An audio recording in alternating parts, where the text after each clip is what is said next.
பருப்பு வகைகள் உடல் ஆரோக்கியத்தை மேம்படுத்த பெரிதும் உதவி புரியக்கூடியவை. தினசரி உணவில் பருப்பு வகைகளை சேர்த்து வந்தால் உடல் ஆரோக்கியமாக இருக்கும். துவரம் பருப்பு, பாசி பருப்பு போன்றவற்றைதான் அதிகம் உட்கொள்வோம். ஆனால் இவை அனைத்தை விடவும் கொள்ளு அதிக சத்துக்களை உள்ளடக்கியவை என்பது தெரியுமா? பிரவுன் நிறத்தில் மிகச்சிறியதாக காணப்படும் கொள்ளு பருப்பில் புரோட்டீன்கள் ஏராளமான அளவில் உள்ளன.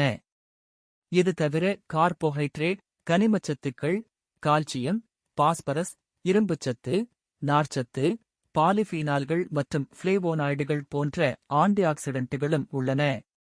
இந்த கொள்ளு பருப்பை மழைக்காலம் மற்றும் குளிர்காலங்களில் உட்கொண்டு வந்தால் உடலை வெதுவெதுப்பாக வைத்துக்கொள்ள உதவி புரியும். பெரும்பாலானோர் கொள்ளு ரசம், கொள்ளு துவையல், கொள்ளு கடையல் என்று செய்து சாப்பிடுவார்கள். எப்படி உட்கொண்டாலும் கொள்ளு பருப்பில் உள்ள சத்துக்கள் உடலுக்கு கிடைக்கும். வாரம் ஒருமுறை கொள்ளு சாப்பிடுவதால் என்னென்ன நன்மைகள் கிடைக்கும் தெரியுமா? கொள்ளு பருப்பில் நார்ச்சத்து மற்றும் புரோட்டீன் அதிகளவில் உள்ளன. இவை இரண்டும் எடையை குறைக்கும் செயல்பாட்டில் முக்கிய பங்கை வகிக்கின்றன. உடல் எடை வேகமாக குறைய கொள்ளு பொடியை சீரகம் போட்டு கொதிக்க வைத்து வடிகட்டி ஒரு நாளைக்கு 2 வேளை வெறும் வயிற்றில் குடிக்க வேண்டும்.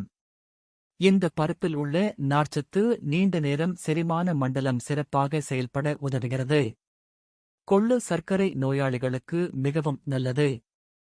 ஏனெனில் இது இரத்த சர்க்கரை அளவை குறைக்க உதவுகிறது மற்றும் இன்சுலின் எதிர்ப்பையும் குறைக்கிறது.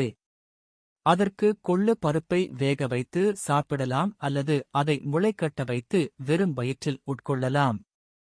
கொள்ளு பருப்பில் லிபிட்டுகள் மற்றும் நார்ச்சத்து போன்றவை அதிகம் உள்ளன. இவை கெட்ட கொலஸ்ட்ரால் அளவை கட்டுப்படுத்த உதவுகிறது. இது உடலில் கெட்ட கொலஸ்ட்ராலை நீக்குவதால் இதயத்திற்கு செல்லும் இரத்த குழாய்களில் கொலஸ்ட்ரால் படிந்து அடைப்பு ஏற்படும் அபாயம் குறையும். அதற்கு இரவு தூங்கும் முன் ஒரு கையளவு கொள்ளு பருப்பை நீரில் போட்டு ஊற வைத்து மறுநாள் அவற்றை வேக வைத்து வெறும் வயிற்றில் சாப்பிட வேண்டும். கொள்ளு பருப்பில் கால்சியம், பாஸ்பரஸ், இரும்புச்சத்து மற்றும் அமினோ அமிலங்கள் போன்றவை கணிசமான அளவில் உள்ளன.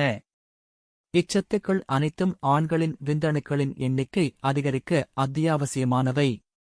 ஏனெனில் இவை அனைத்தும் ஆண்களின் இனப்பெருக்க உறுப்பில் இரத்த ஓட்டத்தை அதிகரித்து விந்தணுக்களின் உற்பத்தியை மேம்படுத்துகின்றன. கொள்ளு பருப்பை ஊற வைத்து பச்சையாக சாப்பிடும்போது அதில் உள்ள பிளேவோனாய்டுகள் மற்றும் பாலிஃபீனால்கள் போன்ற அத்தியாவசிய தாவர அடிப்படையிலான சத்துக்கள் முழுமையாக கிடைக்கும். இவை அனைத்தும் கல்லீரலை பாதுகாக்கும் ஹெபடோப்ரோடக்டிவ் பண்புகளைக் கொண்டவை. மேலும் இவை பித்தப்பையின் செயல்பாட்டை உறுதிப்படுத்த உதவுகின்றன. முக்கியமாக கொள்ளு பருப்பை அடிக்கடி உணவில் சேர்க்கும்போது இரத்தம் சுத்தமாவதோடு தேவையில்லாத நச்சுக்களை உடலில் இருந்து வெளியேற்றுகிறது. கொள்ளு பருப்பில் சக்தி வாய்ந்த ஆன்டிஆக்சிடென்ட்டுகள் உள்ளன. இவை சிறுநீரகங்களில் உருவாகியுள்ள கற்களை கரைத்து வெளியேற்றுவதோடு சிறுநீரக கற்கள் வராமலும் தடுக்கும். எனவே உங்களுக்கு சிறுநீரக கற்கள் இருந்தால் கொள்ளு பருப்பைக் கொண்டு சூப் தயாரித்து அடிக்கடி குடித்து வாருங்கள். இதனால் நல்ல பலனை விரைவில் காணலாம். மாதவிடாய் காலத்தில் இரத்தப்போக்கு அதிகமாக இருந்தால் கொள்ளு சாப்பிட கட்டுப்படும்.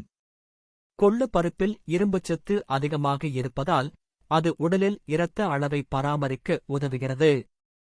அதற்கு ஒரு கையளவு கொள்ளு பருப்பை ஒரு கப் நீரில் இரவு முழுவதும் ஊற வைத்து மறுநாள் காலையில் அதை குக்கரில் போட்டு வேக வைத்து அந்நீரை குடிக்க வேண்டும். இப்படி ஒரு நாளைக்கு 3 முறை குடித்தால் இப்பிரச்சனைகள் அனைத்தும் நீங்கும். இந்த பதிவு உங்களுக்கு பிடித்திருந்தால் லைக் மற்றும் சப்ஸ்கிரைப் செய்து பகிருங்கள். மேலும் இது போன்ற தகவல்களுக்கு தொடர்ந்து இணைந்து